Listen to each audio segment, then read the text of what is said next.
I want to retire at Bandung. Why? Because I feel, one more time, the gratitude again. I have been in a place where I'm really respected. I'm in a place where we have success. I'm in a place where I feel home, where I feel appreciated, and where I appreciate the people working there and the fans.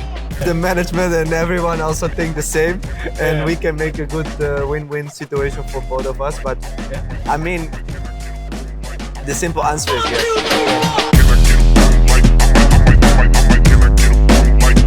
Hi Bill Squad, welcome back to the Next Level Podcast with me Jerry Arvino.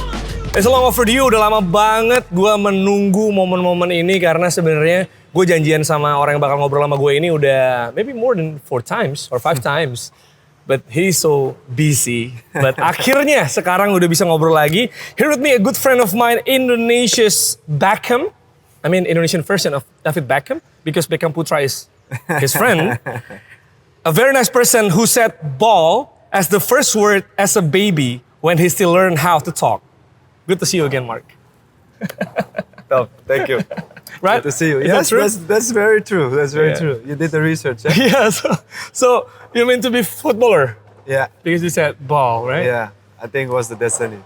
Yeah, and from someone playing in the gloomy weather of Europe, in Netherlands, in Scotland, and you type Indonesian football in Google at the first time because you know nothing about our football in here.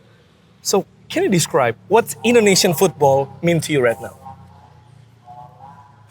I think it means everything. It gave me everything I have until today. The connections I made, the love I have for the game, the friendships, the successes, but also I think the lessons. It shaped me more as an individual. It shaped me as a person, an athlete, a businessman. I think I owe everything to football, and especially later on in my journey, of course, to Indonesian football. But I think the lessons learned in Europe were really, really meaningful for me to be able to succeed here. So yeah, I just have a feeling of gratefulness, and I think when you really know me as a person, I think one thing people can compromise on is that I'm a really positive, grateful person who's humble because of everything I've faced, experienced, have seen. So that feeling always is number one in every decision I make in life. So yeah. I think that's the answer to the question what football means to me. Yeah, and I want to take you back a second to remember the moment when you finally think, saya Garuda. I want to play for Indonesian national team. What did you feel at that moment? And I heard that you have Indonesian blood. Is it true? To be honest, I don't know. Yeah. I really don't know. I was playing in Makassar, to take you back. And because I think I was doing so well, I took Indonesian classes like early on my arrival. I think the nature of people in this country is like when you embrace them, they embrace you. And they embraced me. And they say, let's play for the national team because we really need a player like you. So I think that's where everything started. So I called my dad and mom. I say, hey, imagine, imagine I can play for Indonesia. They say like impossible. Like, is there any why? possibility? Is there any possibility? In my blood? No, we didn't even have that question. No, Oh. no. But it was more like, okay, maybe there are reasons why it's possible. And then maybe a few months later, my dad sent me this family tree document he found on Google or he found on internet. And he said, hey, do you know that your great-great-grandfather is born in Makassar? Exactly in Makassar? Yeah. Wow. And I was like, no, you're joking, right? Like, he said, no, look, I found it here. I said, wow. He said, let me go to the libraries in Makassar to try to find any proof. Or is that true or not, But it was online, like it was stated online. So what I did, I captured it and I posted on my story. And I was like, maybe this is destiny, like Makassar. I never heard of Makassar in my life. Of all places in the country, you chose Makassar at your first place. And so I think that's where everything started. And And I won't say it's because of that, because many things over time evolved why I chose Garuda and why Garuda chose me, you know. And of course, being here for a long time, speak the language, bicara bahasa Indonesia, lakukan bisnis di sini, punya yayasan di sini. Right. Semua hal mungkin bersamaan. Ada pilihan kenapa saya Garuda, kenapa Garuda pilih Klok. Tapi bangga sekali. Wow. It's a clock o'clock. Yes. It's the time for you. Yeah. Well, it's getting interesting. Speaking of national team, I have to ask you this because I'm sure that many people want to hear from you. How do you see the current Indonesian national team, especially in the midfield area, your area, Yeah. right now? I see them really good, strong, a lot of good players, European leagues, some of them young, Yeah. some of them experienced. I think overall young, but with a lot of potential and a lot of talent. And I think to have those kind of players available for the next 10 years for the country is a big asset. And I'm really grateful to see the development of Indonesian football Yeah. since I came and where we are now. I think that's such a big step in the right direction. Yeah. So it's a good problem to have because we have many options, right? That's the only way. I mean, if you just have 11 good players and something happens, suddenly your lack of talent or your lack of players or your lack of what, the football will be bad again. So you need to have a good pool of players available, and it's up to the coach, whoever he thinks is good enough to play in that moment. But you need a good pool of players and as many as possible. Like if we look at countries like the Netherlands, France, whatever, they have so many good players available, and you know they can choose instantly. Okay, Yeah. this one will replace this one because you know, and it's just momentum. Yeah. Like you cannot be good every week, year in, year out. Like there will be moments of highs, there will be moments of maybe not so good moments, injuries, whatever. So you need that players available. Yeah, it's I you said that so many players available, and you were talking about the momentum, and with your team Persib Bandung sitting at the first place with 7 games remaining to play by today, and with all of those experiences, you played 25 games for Indonesia, if I'm not mistaken, 6 games and 19 with senior squad, and now our head coach is a Dutch. Do you feel you deserve to be selected to play for Timnas again? I don't think it's up to me to say I deserve to be there. It will be a great honor if I'm there. Let me just say it like that. And whatever the decision is, I respect whatever is being made. I have my life. What I said earlier in this interview, I'm super grateful for everything. Yeah. I'm super grateful for my momentum at Persib. I think to have the chance to win it back-to-back as a captain of Persib Bandung, I think is legacy. Yeah. And Timnas is always an honor. Indonesia is my country. So let's see what the future brings. Yeah. So you are always ready. I'm always available. Let me say it like that. You're always available for the selection, right? Yes. And yeah, as an Indonesian football fan, I adore your positivity. I feel that it's not only your personal branding on social media, it's how you treat people. Because from the very first time I saw you driving your motorcycle around Makassar casually with short pants and Pakai shirt. helmet atau To be honest, so you didn't. And to your place, to your coffee shop, I guess, or to going to barber, because I was with Makassar fans and they said, "Oh, you're going to barber and drink some coffee and stuff." Okay. And the first time I met you in person to talk about your controversial move from Jakarta to Bandung, to your fans, to all of people around you. And you came from Europe, a cold place, straight to the point kind of people, turning into super warm and friendly version of Marc. Has Indonesia's weather and people changed you? Yes and no. No, yes and no. I think until today I'm still a very straightforward person, and you may like it or not, and maybe many people don't like it, and maybe some appreciate it. But I think it's important to be you at all costs, and don't bend in or to be accepted. You know, and I think being straightforward is me. You know, to speak up to what I think should be said, and maybe the culture here is not like that. Sometimes when bad things happen, we prefer to be quiet and don't speak up because there is a bad sentiment or there is whatever. But bad news or negative news or moments of evaluation should also be said. So, and the good things as well, right?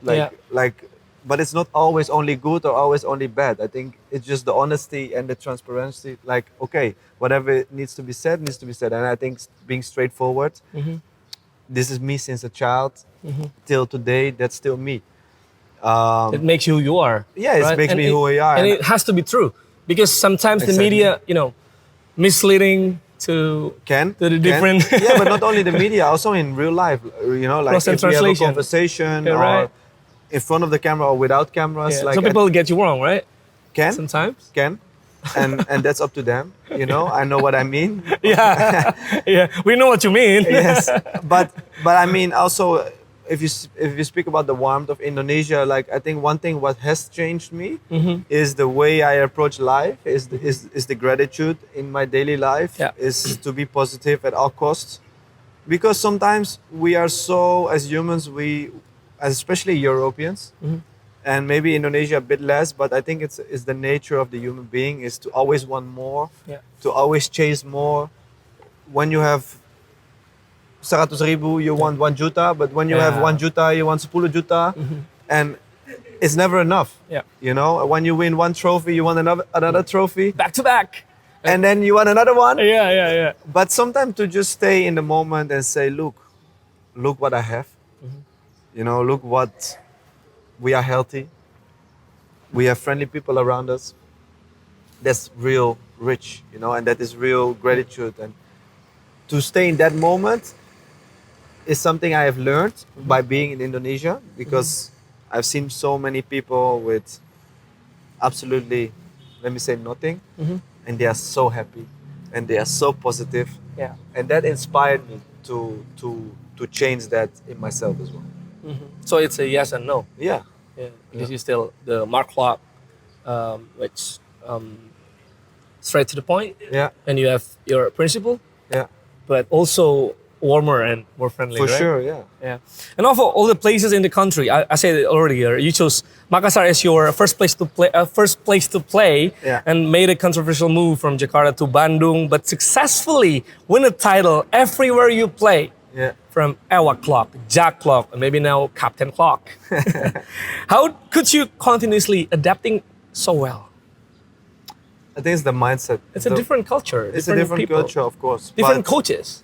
Different coaches, different teammates. players. Yeah. Fortunately, I've been in teams with really good players around me. If I go back to Makassar time, we had good foreign players. Yeah. We had good local players. And it just blended in.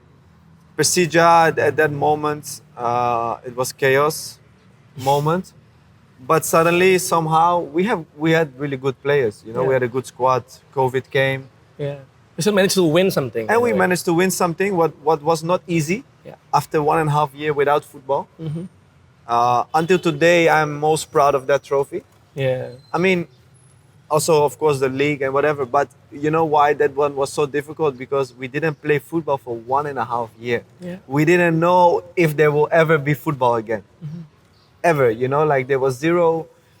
you create your own video. Yeah. To do training alone. Exactly. I remember it. And every day, Yeah. And to wake up and to say to yourself, I'm going to train again and again without knowing that... tomorrow is football, yes or no, coming back without maybe receiving salary. Like it was so uncertain. Yeah. So to come back after such a long time and say, look, football is back. I'm gonna win this trophy, just to show that I was more ready than everyone else in this period. So it's like more like a personal motivation achievement on my own mindset, right? Like I would say it like that. And then Persib Bandung, of course, I think last year was crazy. Yeah. I never cried so much through football after winning the trophy last year, because Wow. I was 7 years in Indonesia. I became second, Few third, times. second. I was like, man, okay, Piala Indonesia, Piala Menpora is nice, but I need the league, you know? Yeah, it's different, right? It's different. This league is talking about consistency. Exactly. Yeah. And yeah, I mean, Finally got it. Finally got it. Yeah. And I think that was the cherry on the top that I said, yes, this trophy was missing. But then when I come back again, you win it. And the day after and the second day is big celebration. And the third day is like, okay, but I have to do it again. You know? So here we are, 7 games to go. Yeah. You know, we have everything to play for. It's in our own hands. Yeah. And create another history is the goal. Yeah. Because it's harder to defend the title, right? Yeah. Yeah. I said that to the team a few weeks ago. I said, guys, we are in a crucial moment now. I said, we were chasing the championship last year. Borneo was leading. They were amazing. Other teams were amazing. But we were chasing them Yeah. because we had a really bad start. So to chase someone is more easy than to be comfortably sitting at the top Yeah. and people chasing you. Yeah. Because they go 200% against you because they want to put you off the throne. So I say we need to be ready for this. It's a different mindset. So actually this year is much harder than last year. Sure. Not take away any of the hard work from last year's success, but this year has been not easy at all. Yeah. Different mindset, different obstacle For because sure. to defend the title. And you're on your way to be a back-to-back champion of Liga 1. And yeah, Persib won the championship format. It's not like now. So yeah, it can be very exciting. And tell me about how the recent situation in the team right now, about the title race, or how do you get along so well with young players, especially as the captain? I think we have a quite mature team. We have quite old players in the team with experience, with a lot of baggage. And I think to carry those players around you, I mean, they carry the team as well. Yeah. It's really important because they have experience. They won already. They know what is asked from them. They're not getting nervous of the situation. They know that it's in our own hands by working hard, by having the right mindset, by doing the basic things right. We can control the controllables. And we can influence the team and maybe the younger players to come with us. But it's not just 1-2 players. We have 6-7 players like that. And I think that's really vital for Persib this year. Yeah, champion mentality, winning mentality, and yeah, the experiences, right, from people around you. So everyone has a role, has a role to do, right? For sure. On and off the pitch. Yeah. And yeah, I want to know more about the coach. In Persib, you played under 3 different coaches, Robert Rene Alberts, Smia, and Boyan Hoda. Yeah. So what's the difference between them as a coach for you? Maybe the instruction, the direction, or the way they play. For me, you, or if I judge a coach, I judge a coach based on man management, Okay. tactical, and the person he is. Those 3 pillars for me are that I can say this one is different than this one or whatever. If I talk about man management, Boyan is quite similar to Robert Alberts. Okay. Robert Alberts was really good at that, to control the team, to have a good harmony inside the team, The locker room, yeah. in the locker room. But Boyan is, Expressive. he can be angry, he can be your best friend. Wow. But to have that dynamic is important for the team because they know that he's one of you, but he is above you as well. So you have that kind of respect for him at all times. You don't want him to be angry. You don't want, and he has a really good aura around him. Positive guy, super positive. never blames the players. Yeah. So I think Luis Milla also was a really calm guy. Maybe not as good as a man management coach because of the culture Yeah. and the language barrier, but a really top guy, really good guy. So I think I'm fortunate with 3 really good coaches in my time in Bandung. Maybe the difference with Boyan is that Boyan, sometimes I joke with him, you know, and I say, you have a golden dick, you know? Like, And how he respond? no, we just laugh, but he knows how to win, you know? Oh, yeah, Left right. or right, Yeah. maybe we play bad, but Yeah. last minute we score, we win. Yeah. And He has guts. He has balls, right? he has balls, you know, and he's a top guy. He's a top guy. Yeah. That's what needed to be a champion, right? For sure. That's why you guys on your track to win back to back with him, Hopefully. right? Maybe that's the difference, yeah. Yeah, and your contract in Persib is about to expire, right? Yeah. In the end of the year. So what's the plan? Because many Boboto really hope that you retire in Bandung, maybe. Yeah, to be honest, Maybe next 5 years plan or I know. have said before that I want to retire at Bandung. Why? Because I feel one more time the gratitude again. I have been in a place where I'm really respected. Yeah. I'm in a place where we have success. I'm in a place where I feel home, where I feel appreciated, and where I appreciate the people working there and the fans. So I think to have this situation as a football player is quite unique. To be surrounded by so many positive things. But okay, we are speaking at the moment. So let's see if we can make a deal or not. I'm optimistic that we can reach a deal and that I will stay at the club. Meanwhile, other clubs are calling as well. But for me, yeah, I mean, you never know what happens in the future. But for me, there's only one option, and that is to stay in Persib till the end. wow.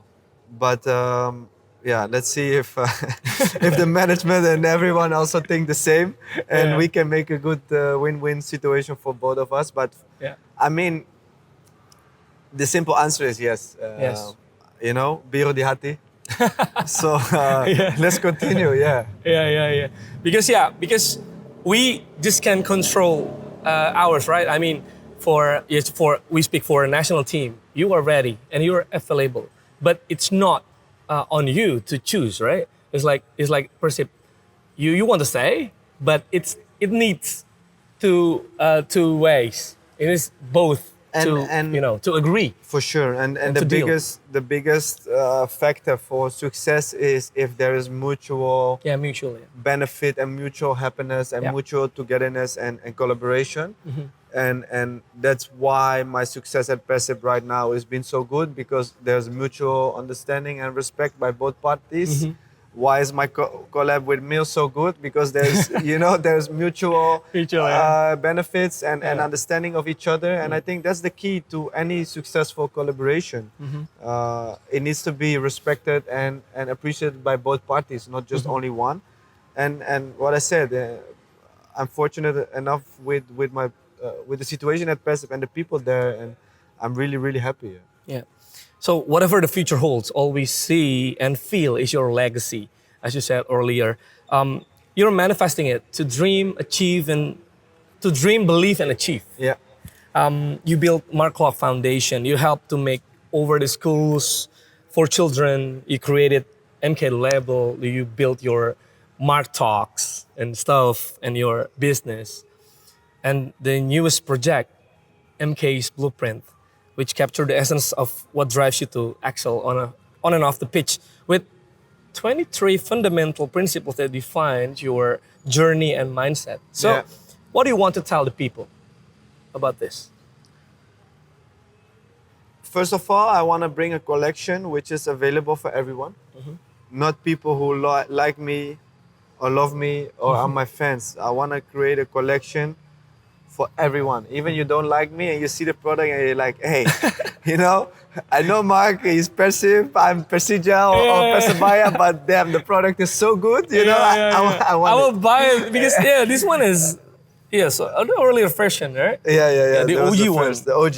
Yeah, I still have it. Nice. So I think that's the main thing. But secondly, we create a vision behind the products with a blueprint. And what is the reason of the blueprint is to tell my 23 principles. Yeah. How do I succeed as an athlete? What do I do in daily life? Like short quotes or short principles, which I apply in my life and share it to the audience, share it to the fans. Like, who's Marc Klok? Why is he doing what he do? What is behind it? So you can read it in the 23 principles. Yeah, so it's not about the jersey you wear, right? It's not Persib or Persija, as you said, or anything, but it's your Or Timnas. mindset. Yeah, or Timnas. It's your principles, it's your mindset, and you want to influence and you want to give your legacy to people, right? Yeah, and inspire them in any sort of way to be their best of themselves, and to be a better human being, to be a better professional, to be a better father, Yeah. whatever. And I think to be constantly trying to improve yourself and look for ways where and how, I think that's key in life. No matter the jersey you wear or whatever job title you have in life or Yeah. whatever success you have, to just work on you, improve yourself in all aspects, I think is the most important. Yeah, and I heard that you talked to Tom Hay in his podcast. It's not only about how much money you have and how success you are, but it's about legacy. It's about leave your mark behind on people. Yeah. So, Marc Klok, how do you want to be remembered as a person? As a person, I think in the end of the day, people will forget how many trophies you have, how many goals you scored, how many missed passes you made, whatever, People will forget all of that. But what they will not forget is how you made them feel. So when people say Marc Klok, they will say, is a really positive, humble person who inspired me. They say, if I can have that legacy on people, I'm really proud. Wow. Marc Klok, thank you very much. You are someone more than football. Thanks, Stay brother. healthy. You too. Good luck for your title race. Thank you very much, Marc. You too, brother. Terima kasih. Itulah dia tadi obrolan kita bareng sama our own Marc Klok yang kita bisa dapat banyak hal ya. Bahkan dari nonton ini aja, bahkan dari ngobrol aja, gue bisa merasa positivity yang terpancar, yang bisa menginspirasi. Dan kalau lo juga pengen merasakan itu, jadi bagian dari project MK's Blueprint yang keren banget ini, yang punya fundamental principles dan juga mindset yang pengen di-share sama Marc dan bisa dirasain sama kita semua, langsung saja cek ya di koleksinya Mills, ada MK's Blueprint, and see you on the next level podcast berikutnya. Sampai jumpa.